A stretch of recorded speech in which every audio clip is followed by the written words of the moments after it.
How looking vibrant research gurus find golden nuggets of anti-aging secrets.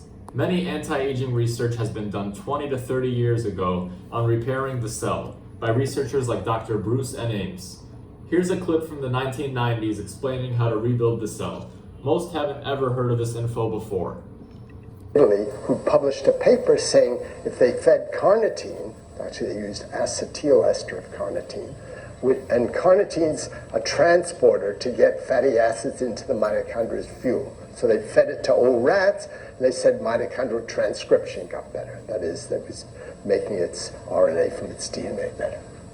And so he said, that looks interesting. Now there's a company in Italy that sells acetylcarnitine. It's sold over the counter as a pick-me-up. Now you'd think Italians are all picked up with espresso, but they seem to occasionally buy this stuff. And so people were a little suspicious about the paper because nobody ever heard of Bari, Italy. It's not on the tourist track. And this group was being supported by this company that sells this stuff. But it was a good paper, and my wife is Italian, so we go to Italy all the time, and I'd been to Bari, and I knew these people, and they're good people. And so I said, I really believe this stuff, let's try it. And we had all the methods, so we fed acetylcarnitine to old rats, and then tried everything. And everything got better except one thing. So the cardiolipin, which goes down with age, got better. The membrane potential, which goes down with age. I'll show you all the results in a minute. So you can see in old rats, the mitochondria the membrane potential is very heterogeneous, different, and also it's much lower than the young rats. And so the things that were going wrong are lower cardiolipin, lower membrane potential, lower oxygen utilization, increased oxidant leakage. So what we found was the acetyl, this is carnitine. It's only used in mitochondria. It's a normal biochemical, and its function is to esterify a fatty acid here, pump the thing into the mitochondria, take off the fatty acid, burn it, and pump out a carnitine to load up another fatty acid. And what you find in the blood mainly is acetylcarnitine. And this Italian company sold acetyl. They said it got through the blood-brain barrier a little better. We didn't know at that time about anything, but we just tried the acetylcarnitine, just put it in the drinking water of these rats. So we abbreviated ALCAR. So here, the young rats, old rats fed acetylcarnitine. And this shows young rats with and without acetylcarnitine, nothing happened. Doesn't do a thing to young rats, but old rats, it just moved this curve right over to here, make them much more like young rats. And then so then we looked, but what didn't get better were the oxygen radicals. These mitochondria, even though we fed acetylcarnitine, these old mitochondria were leaking out oxygen radicals. So we said, we need some special antioxidant. So we tried a few things that didn't work.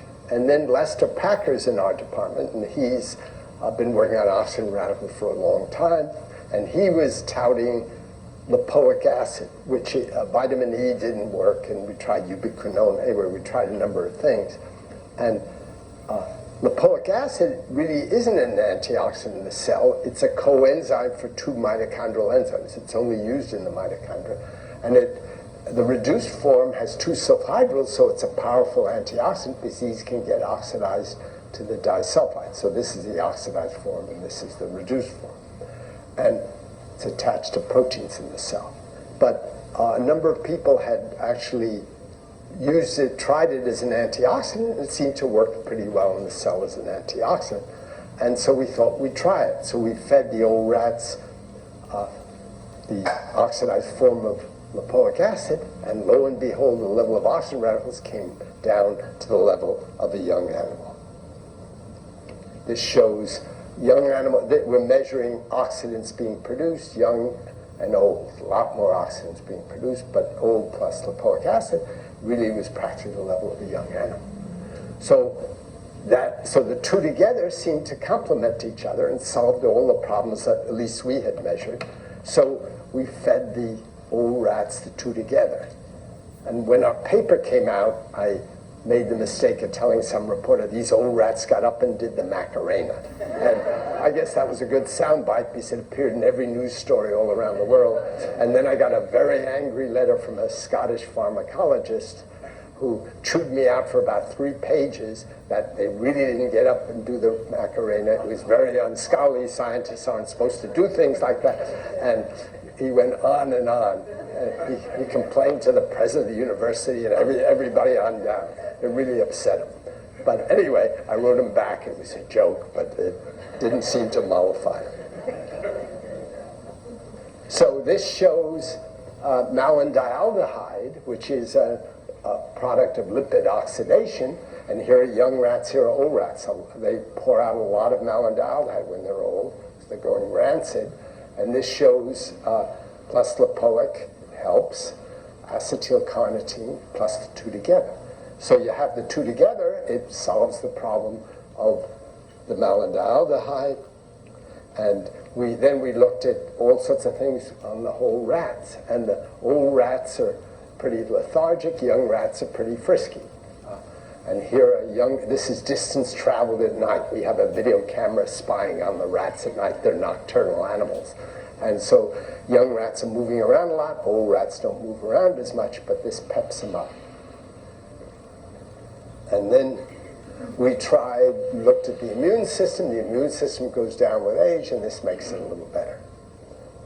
And then we looked at IQ tests. Now, IQ tests in rats are a pain in the butt, and we didn't know beans about it all, but you need to learn it, you learn it. So we went to all the experts we could find out how to do IQ tests. So basically, Dr. Bruce Ames, who was a researcher at UCLA, said also the IQ test had improved dramatically with using those two particular nutrients together.